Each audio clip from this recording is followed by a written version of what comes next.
Hello, Jonathan from Horse Construction here.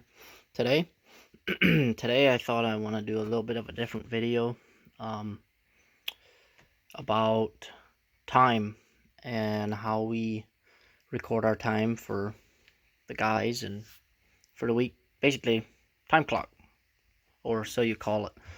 So what we've been doing since forever already is we just write it down in a book, right? Everybody has their name. We actually made these sheets up, and when we run out, we just copy them. And the names are all they're all pre-printed on the page, so all we have to do is fill in the time, and it's all said and done. And that's good, that's effective, but it doesn't work all that well if you forget to write the time down, and that seems to be happening a lot lately. Either everybody drives separate and the book is in my truck and the time doesn't get written down, or I just simply forget. So what we did, or what we're gonna do, try at least, is a time clock. This one here is actually corded or battery. So I have it hardwired in with my chargers and everything. So when I plug the trailer in, it has power and it has a battery inside of it. So when our trailer isn't plugged in, it keeps the time, and so we don't have to constantly be resetting the time every time we unplug the trailer. And when it is plugged in, it does charge the battery that is inside of the clock.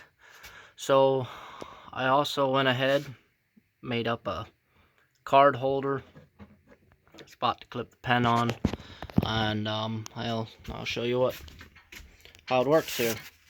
I assume most people probably know how a time clock works, but okay. So today is Sunday. It automatically adjusts to the day.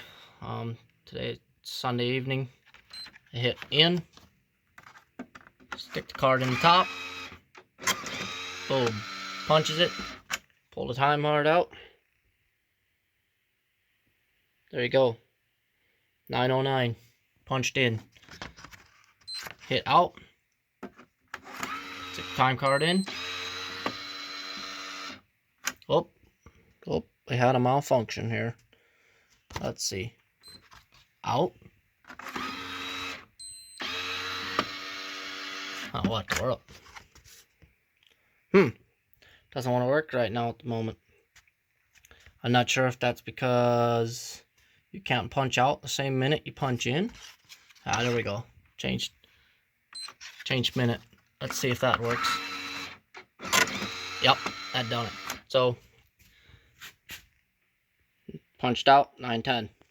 So you can't punch in and punch out within the same minute. But anyway, so there's that. Just write name at the top, punch card, easy peasy, said and done.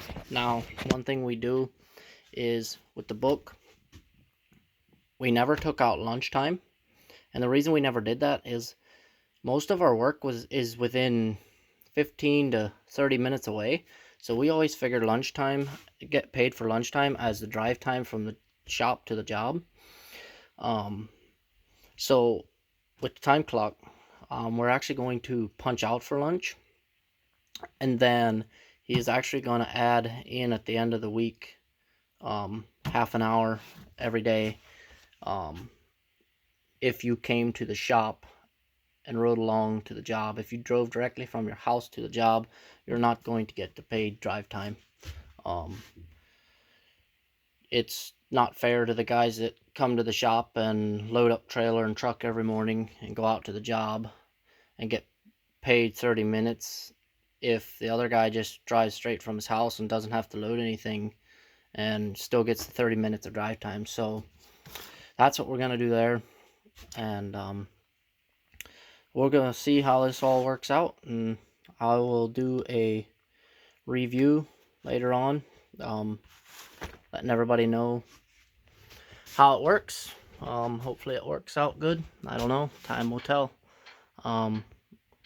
Leave in the comments, many of you construction guys out there, what you guys do. I'd be curious to know how you pay, if you pay from shop time to when they leave in the morning till they get back, or what. Usually we pay when we get on the job, time starts, and we quit, time stops when we get off the job, but then we get a half an hour of drive time, which usually was the lunch time. We didn't punch out for lunch, so let me know. I'll do a review later on, and thanks everybody for watching. Have a good day.